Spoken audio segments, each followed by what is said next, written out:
Welcome to the SMITE God reveal for Fafnir, Lord of Glittering Gold. There is no creature, living or dead, more greedy than a dwarf.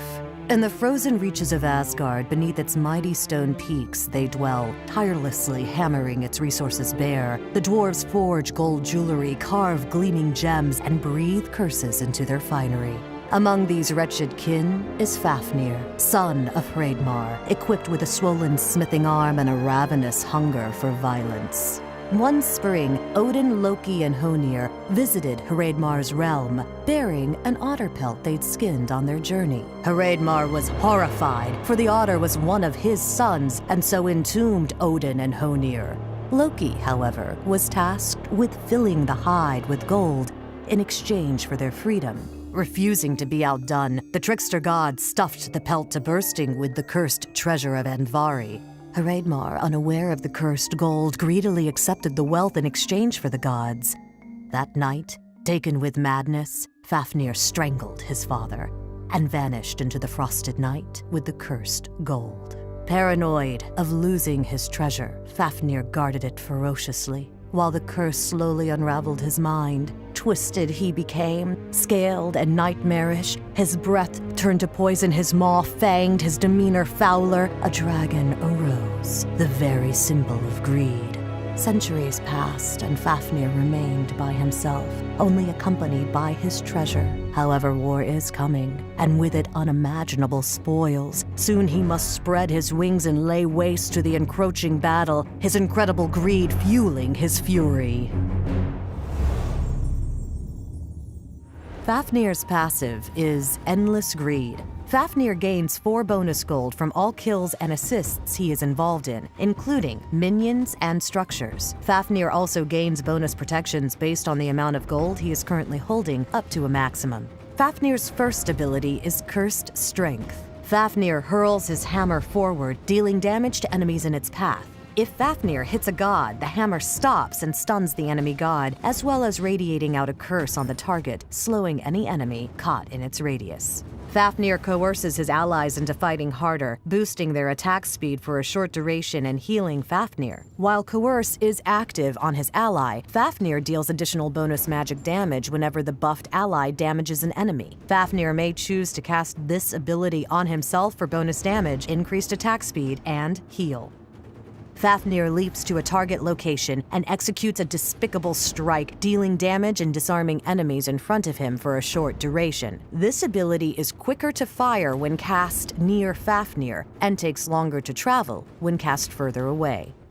Fafnir transforms into a terrifying dragon and is untargetable during the process. When he emerges in dragon form, nearby enemies are poisoned, taking damage over time. He remains in this form for a duration or until he activates his ultimate a second time. As a dragon, his abilities all gain additional effects as well as his basic attack, which is replaced by Dragon Breath, which deals damage rapidly in front of him, scaling with magical power. Fafnir's first ability, Cursed Strength, will now deal damage over time and shred protections away from anyone afflicted by the area of effect curse, in addition to slowing. Fafnir's second ability, Coerce, now can affect multiple allies in an area, encouraging more than one ally to deal more damage.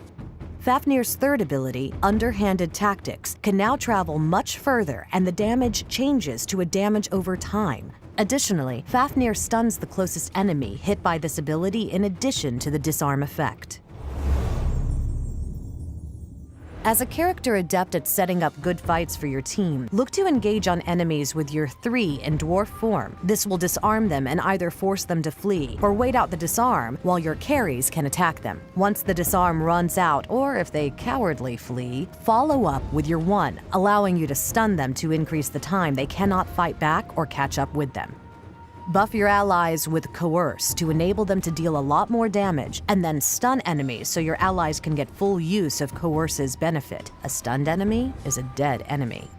One important aspect of Fafnir's kit is that all of his abilities reset when he enters dragon form. This means that on fights you want to fully commit into, it is often best to quickly use all of your dwarven skills before transforming into a dragon to do it all over again. Additionally, try to use Fafnir's 1 last before turning into a dragon. The stun will keep enemies inside of Fafnir's ult transformation, hitting them with a powerful poison. Fafnir is a guardian who excels at helping his teammates safely engage on enemies and providing them with powerful buffs to better enable his allies to deal much more damage than they would otherwise. Through his ability to disarm, slow, and stun enemies, Fafnir works really well as a frontline tank you don't want to be near. And when he turns into a dragon, he can not only provide additional control, but becomes a powerful threat in his own right. Pair Fafnir with powerful carries such as Artemis, Freya, or Kali to make the most out of his powerful buff and his extra control. Pushing middle lane, Fafnir uses his third ability to jump onto the enemy team and Phoenix to try and disperse the team. Fafnir puts out enough damage with this ult on Neja, allowing his teammate to get the kill. Realizing his allies in the back line need his help, Fafnir immediately gets back to protecting his team by using his third ability to leap and stun Chalk while saving Anhur.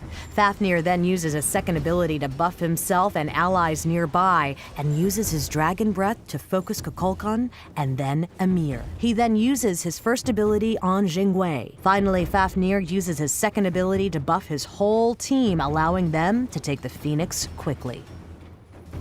Starting off, Fafnir will want to start with Cursed Strength. This ability not only provides strong, early clear and poke, but having a stun early is a powerful tool. Next, gain a point in your underhanded tactics for the increased mobility and control. Afterwards, put a point into Coerce for some additional sustain in lane. Follow this by another point into Cursed Strength. From there, your priority will be Draconic Corruption, followed by Cursed Strength, into Coerce, and finally, underhanded tactics. This build path will give you the best balance between power, sustain, and mobility. If you are feeling confident and a little greedy, maxing underhanded tactics before Coerce can increase your own damage output at the cost of your teammates' power.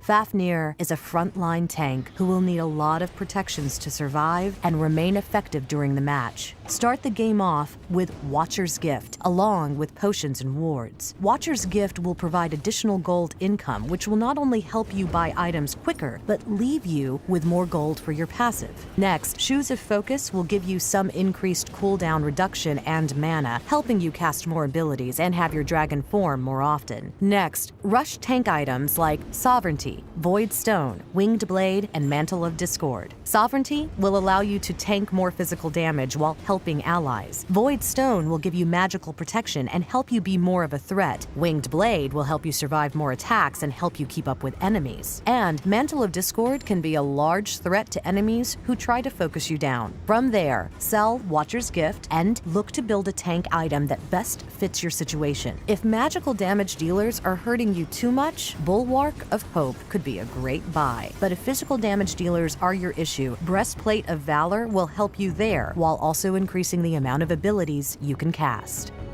Thanks for watching the Smite God reveal for Fafnir, Lord of Glittering Gold.